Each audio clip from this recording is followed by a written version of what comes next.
Howdy friends! This is the first of a 6-part series focusing on the defenses of each city in World of Warcraft Classic and rating them on how difficult it is to defeat the respective city leaders, as well as how safe players are within that city. The rating is based on 3 specifications. First, natural defenses. Second, average population of the city. And third, location of the city in the world. So let's dive in and take a look at the beautiful cities of World of Warcraft Classic.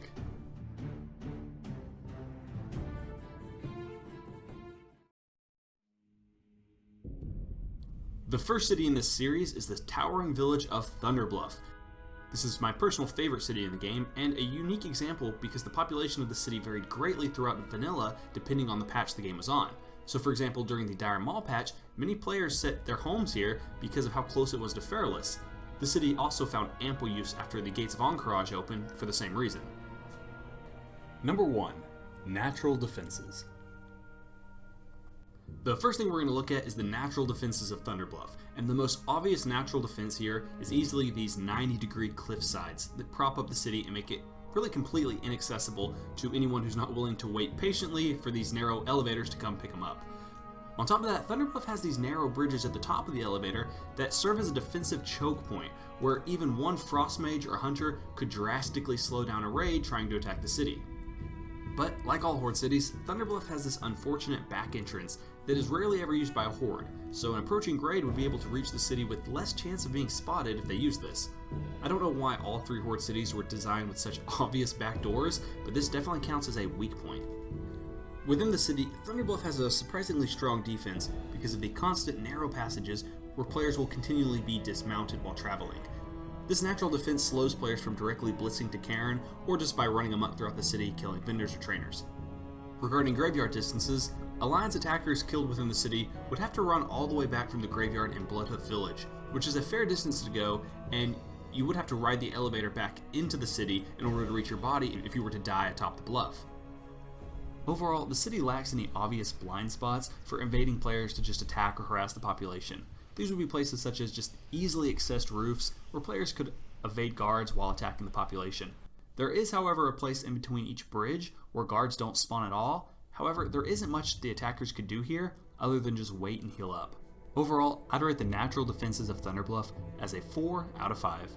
The only reason it doesn't get a perfect score for its natural defenses is because of the backdoor option that really every horde city suffers from. Player and NPC population. The city population of Bluff can vary greatly depending on the patch the game's on. This is because of how near it is to Dire Maul and Ahn'Qiraj. After those 2 dungeons release, players found more reason to be in the city, but even at its peak, Bluff has the lowest player population of any horde city in Classic. The highest level players present would likely be raiders preparing to enter Ahn'Qiraj and just using Bluff as a meeting hub. But prior to the release of Ahn'Qiraj, geared 60s have very little reason to be here.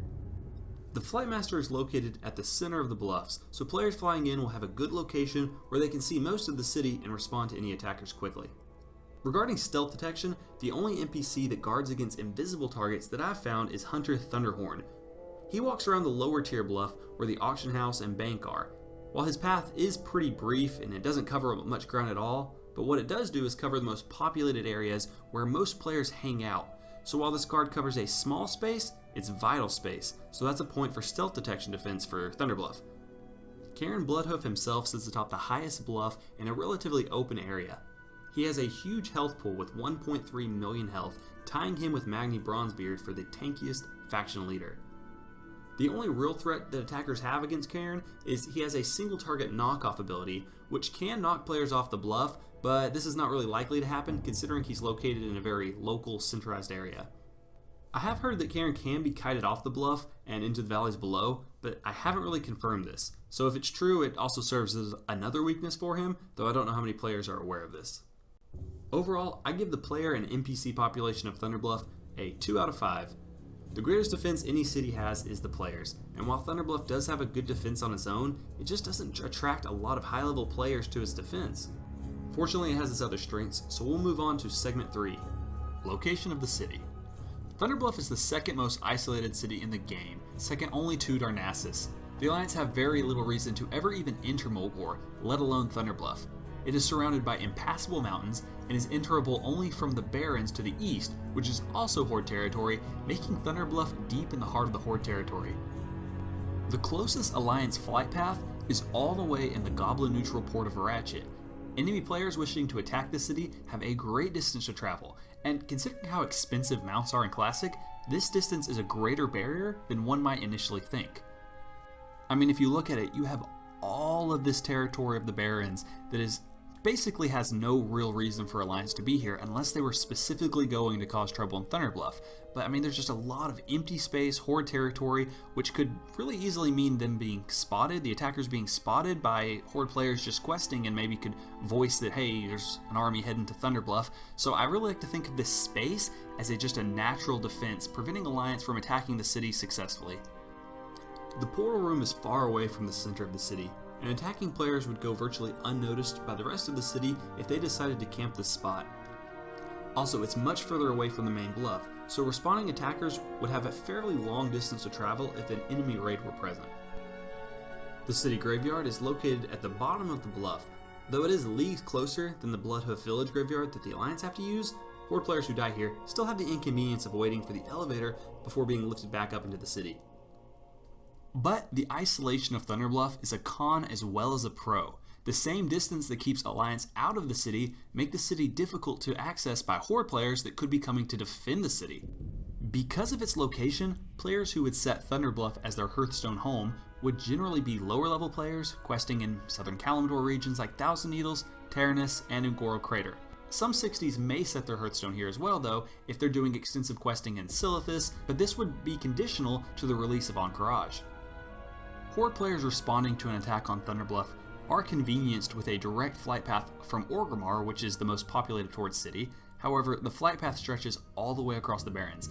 Because it's a direct flight though, it surprisingly only takes 3.5 minutes to get from Orgrimmar to Thunder Bluff.